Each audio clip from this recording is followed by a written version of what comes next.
Travis Alexander and Jodi Arias, two individuals whose paths crossed with tragic consequences. Their relationship, starting as a whirlwind romance, gradually unraveled into a complex web of emotions and misunderstandings. To understand the crime that shocked the nation, we need to understand the people involved. Travis Alexander, known for his magnetic charisma and deep religious conviction, rose above a challenging childhood to carve out a successful path as a motivational speaker. His life, a testament to personal strength, also harbored private struggles and nuances that rarely surfaced in public view. Jodi Arias, an aspiring photographer, carried within her a mosaic of aspirations and hidden depths.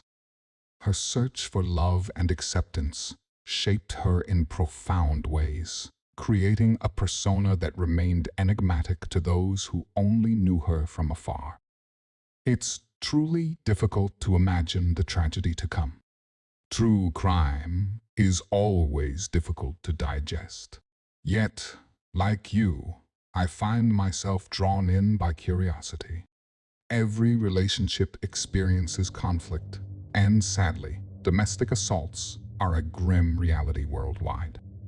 But rarely do they escalate to such a fatal end. I often ponder over the sheer amount of rage it would take to physically assault another person, and it's a line I find incomprehensible to cross. Our DNA ingrains this protective instinct in us to prevent irreversible harm. That level of anger, however intense, typically doesn't compel one to breach a boundary that's like the Earth's atmosphere, a protective barrier against extreme actions. It's akin to a spacecraft needing to re-enter at just the right angle too steep, and it burns up from friction, too shallow, and it skips off into space. Yet, in this case, Jodi Arias broke through this barrier. She picked up the knife. Perhaps threats were made, likely dismissed by the belief that beneath the surface rage, there was a foundational love strong enough to overcome everything. This belief, now in the shadow of the tragic outcome, appears to have been a profound misjudgment of trust. While the story of Travis and Jodi's relationship ended in tragedy, I think it's important to think about the person whose life was stolen from the world. His life was important. He was loved by family and friends, and he was kind and helpful to strangers.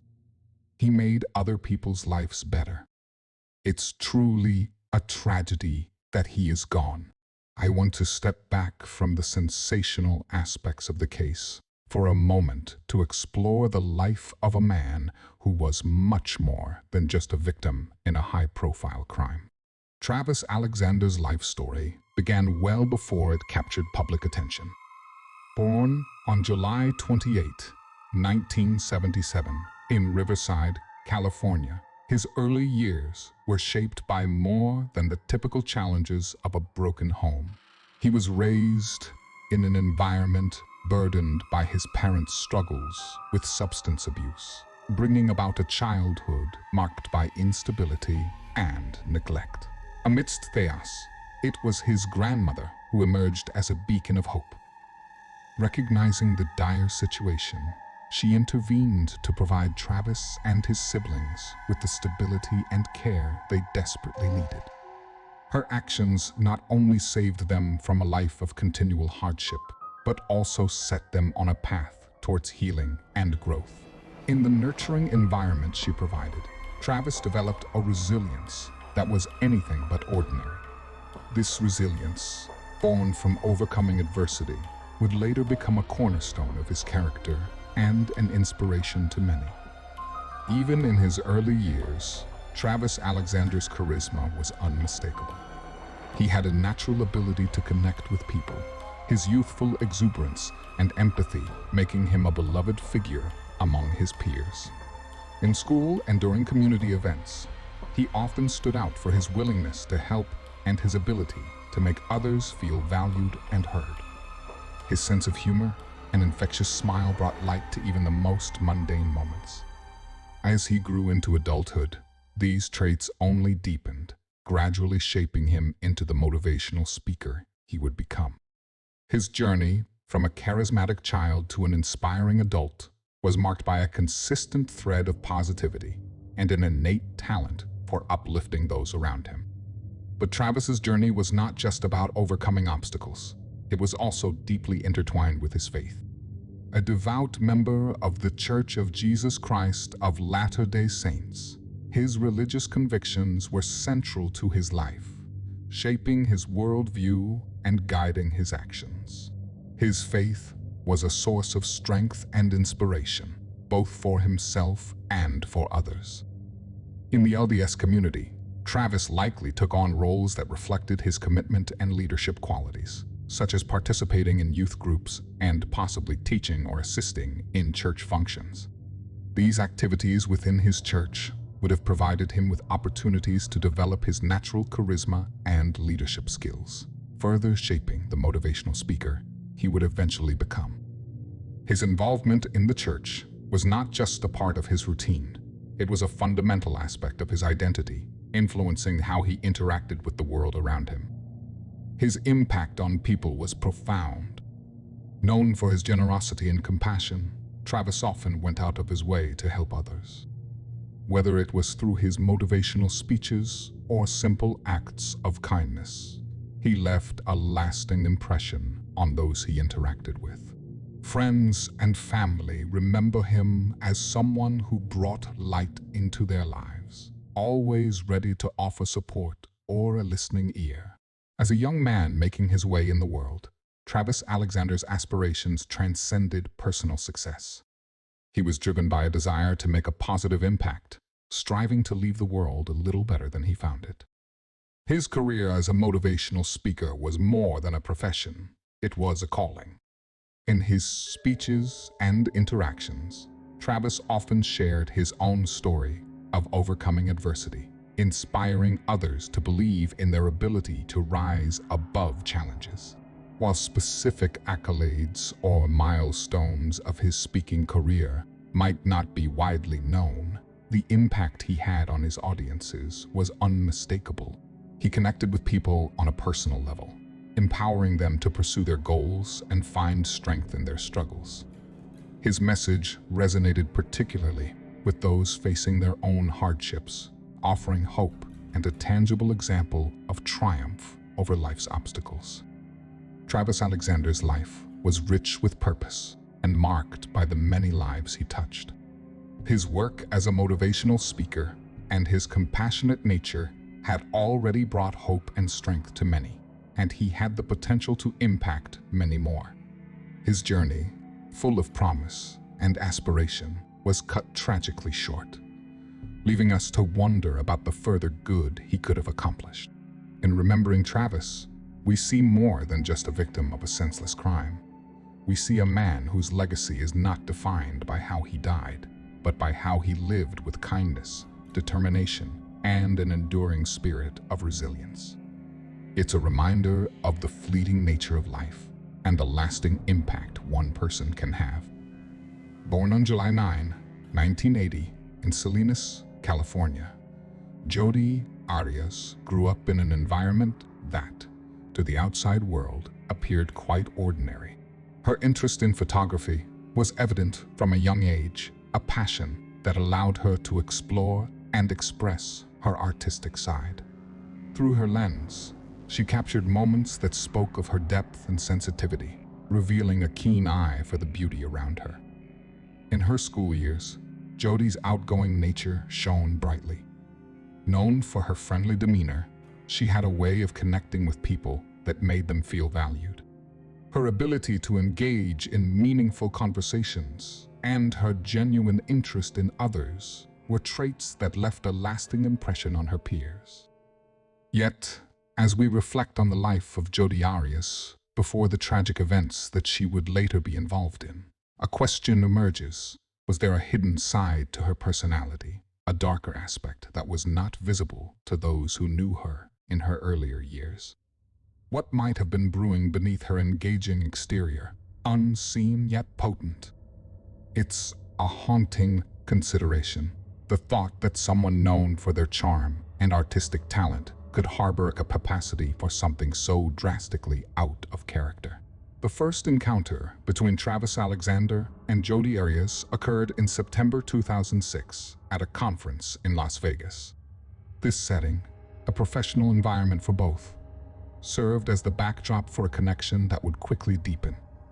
Travis was there, representing Prepaid Legal Services, a company he was passionately involved with, and Jodi was attending as a sales representative, looking to expand her career opportunities. Their initial meeting was the kindling for a relationship that rapidly evolved. Drawn together by a mutual attraction, they found themselves engaging in conversations that extended beyond professional boundaries. What started as a casual interaction in a business setting soon blossomed into frequent communications and meetups, laying the foundation for a relationship that would become intensely personal. In the months that followed, their connection deepened, marked by a growing intimacy. Despite living in different states, Travis in Arizona and Jodi in California, they maintained a relationship that was both emotionally charged and complex, shaped by the distance between them and their individual life experiences. Throughout 2007 and into 2008, the relationship between Jodi Arias and Travis Alexander was marked by an unsettling evolution. Friends of Travis began noticing changes by the latter part of 2007. They observed instances of tension and arguments, some of which became apparent through Jodi's interactions with Travis and his circle of friends. The early part of 2008, after Jodi moved back to California from Arizona, was particularly fraught. The physical distance between them seemed to amplify the existing issues in their relationship, leading to increased jealousy and possessiveness. This period was punctuated by a series of revealing emails and text messages between Jodi and Travis. These communications, which came to light during investigations, were fraught with arguments, accusations, and a clear depiction of a deteriorating relationship dynamic. In the lead-up to June 2008, several incidents stood out. Travis's acquaintances recalled occasions where Jodi's behavior appeared excessively possessive and increasingly obsessive. Her actions, ranging from unexpected visits to Travis's home to monitoring his interactions with other women, raised concerns among his friends. The escalation of these dynamics, the tumultuous relationship, the emotional strain evident in their digital communications, and the mounting psychological stress all seemed to contribute to the tragic course their story would take. On June 4, 2008, Travis Alexander was brutally murdered in his home in Mesa, Arizona. He was found with multiple stab wounds, a deeply slit throat, and a fatal gunshot wound to the head. The discovery of his body occurred 5 days later, on June 9, when a group of his friends, led by concerned friend Mimi Hall, entered his home after not hearing from him. They were immediately struck by the horrific scene and contacted the Mesa Police Department. The investigation was quickly underway, spearheaded by Detective Esteban Flores of the Mesa Police. In the initial phase of the investigation, the police meticulously examined the crime scene, uncovering critical evidence that began to form a picture of the events. Within days of the grim discovery, Jodi Arias, known to have been in a complex and intimate relationship with Travis, became a prime suspect. Jodi initially offered multiple denials about her involvement, presenting various alibis. However, as the investigation progressed, evidence began to mount against her. Her conflicting statements, coupled with forensic evidence from the crime scene, gradually unraveled her alibis. The transition from her initial denials to eventual admission played a pivotal role in the case, leading to her arrest and subsequent trial. The trial of Jodi Arias, which began on January 2, 2013, in Maricopa County, Arizona, quickly captured national attention. Presiding over the trial was Judge Sherry Stevens. The prosecution, led by Juan Martinez from the Maricopa County Attorney's Office, presented a case arguing that Jodi had premeditated Travis Alexander's murder, driven by jealousy and a refusal to accept the end of their relationship. They supported their argument with a detailed timeline, DNA evidence, and photographs from the crime scene. Jodi Arias, represented by defense attorneys Kirk Nurmi and Jennifer Wilmot, initially entered a plea of not guilty. In a significant development, Jodi herself testified for 18 days, claiming that she had killed Travis in self-defense, alleging prolonged abuse. Her defense aimed to counter the prosecution's portrayal of premeditation. The trial was laden with explicit and graphic details, including the presentation of intimate photos and messages between Jodi and Travis. Expert witnesses were brought in by both sides to provide insights into the forensic evidence, Jodi's psychological profile, and the nature of her relationship with Travis. After an emotionally charged and exhaustive trial, on May 8, 2013, the jury found Jodi Arias guilty of first-degree murder. However, the jury was deadlocked on the decision regarding the death penalty. This deadlock necessitated a second penalty phase trial with a new jury, which also resulted in a deadlock. Ultimately, the responsibility of sentencing fell to Judge Sherry Stevens. On April 13, 2015, Judge Stevens sentenced Jodi Arias to life imprisonment without the possibility of parole, concluding one of the most closely followed trials in recent memory. In the wake of Jodi Arias' trial and sentencing, the case left a profound impact not only on the immediate families involved, but also on the wider community and public consciousness. The extensive media coverage and public fascination with the case sparked discussions on domestic violence, mental health, and the role of media in criminal trials. The story of Travis Alexander and Jodi Arias became a subject of numerous documentaries, books, and debates, highlighting the complexities of intimate relationships and the criminal justice system. Travis Alexander's tragic death and the circumstances surrounding it led to a renewed focus on the victims of violent crimes, with his family and friends emphasizing his life's positive aspects and his legacy of resilience and hope. The case serves as a somber reminder of the unforeseen depths of human emotions and the irreversible consequences of actions driven by anger and obsession. As the narrative of this case continues to unfold in public discourse, it challenges us to think critically about the nuances of justice, the unseen struggles within relationships, and the ways in which such tragedies can be prevented in the future. As we close this chapter on the harrowing story of Travis Alexander and Jodi Arias, it's clear that this case leaves us with more questions than answers. The layers of emotion, the complexities of human behavior, and the depths of tragedy we've explored here on Deliberately Deadly are just the tip of the iceberg.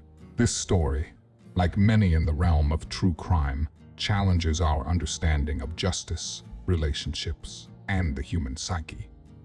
I invite you to share your thoughts and perspectives on this case. What aspects stand out to you the most? How do you interpret the actions and motivations of those involved? Your insights and discussions are valuable, and they help us all better understand the intricate tragedies. So, subscribe. Help my channel grow. I encourage you to join the conversation. Comment below with your views, theories, and reflections. Let's continue to unravel the mysteries of the human mind together, here on Deliberately Deadly.